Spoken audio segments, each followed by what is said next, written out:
Hello. This is a speech originally done by Margaret Sanger when she discussed the issue of birth control and, more specifically, the issue of the morality of birth control in our country. Birth control and the morality of birth control is a topic that has been increasingly taken up by experts from a number of fields, experts from theology, from the medical field, from science, from education, have all entered into this debate over the morality of birth control. However, I would argue that the debate needs to be opened up even further to include the general population.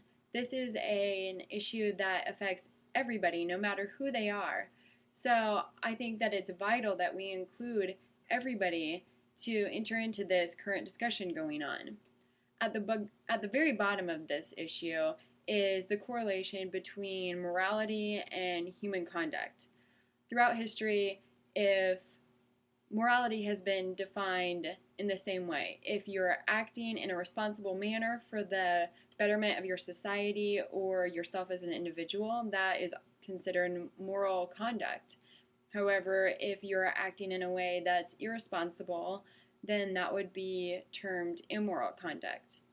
The exception to this is in the conduct of women throughout history, and specifically the advances of women throughout history.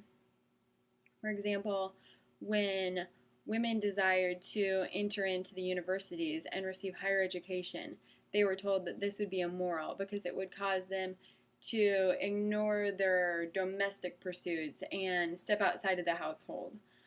Similarly, when women wanted to enter into political life and be able to vote, they were once again told that this would be immoral, that it would cause unnecessary interaction between women and men that would lead to immorality. So clearly, throughout the history of women's advances, the go-to excuse is to term them immoral in one way or another. A lot of this stems from the church, who time and time again have opposed advances in women's rights. They tend to withhold knowledge from women on the grounds that it will lead to immorality. However, I would argue that if women cannot even be trusted with the knowledge and the responsibility of choosing the right path for their own body, then 2,000 years of religious doctrine has clearly done nothing. There are several rights that birth control would allow to women and children throughout our society. First, women would be given the right to be independent. They would be given the right to make their own decisions regarding motherhood. Motherhood would not just be something that happened by chance or an accident or nature. It would be a conscious decision on the part of a woman that she had weighed the pros and cons and wished to enter into motherhood with the full knowledge that she was doing so.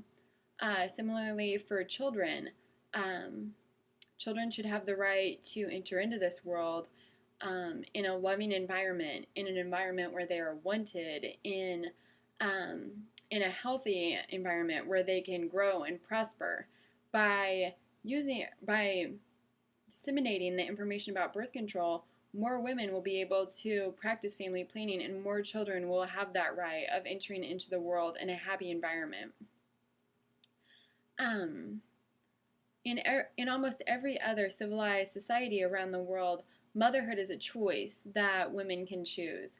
The one exception to that is our country, and a lot of people object to birth control on the grounds that it would lower morals or that it would become abused by the general population. However, that can be refuted on 2 points. First, not using birth control is not necessarily morality. Simply giving in to animal desires in the heat of the moment and having a child possibly out of that is not necessarily a moral way of living your life.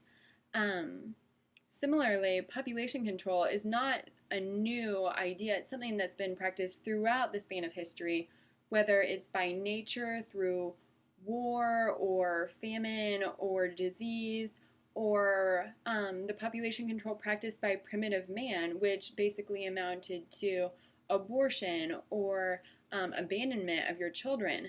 In one way or another, population control has always been practiced.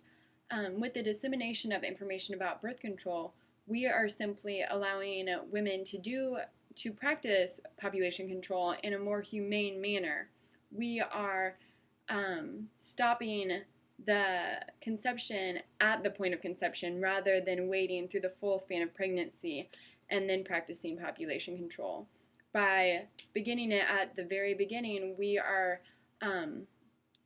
practicing a much more humane method of population control. Right now in our society, there are three main groups. The first would be those in the upper classes, the wealthy, the intelligent, who already have access to birth control and are using it to their advantage. These women choose when and if they wish to have families, and they're benefiting from it. The second, and probably the largest group, are those people who are still intelligent and responsible, but simply haven't been given the information necessary about birth control and haven't been given the option of using birth control. These women still have no options for family planning rather than mere chance. And the final group, the group that perhaps needs birth control the most, are those at the bottom levels of society, those in the lower classes who are often irresponsible, reckless, diseased, and poor, those that are relying on the rest of society in order to make ends meet and in order to get by in their day-to-day life. These people already cannot even support themselves, so why should they have the added necessity of supporting a life that they may or may not want? This child would just become yet another burden to society. Only when we can eliminate these conditions of disease and poverty and madness that's being propagated due to a lack of population control can we start to rebuild the morality of our country and really focus on disseminating knowledge and creating a responsible population. And I believe that we can do that through the dissemination of birth control. Thank you.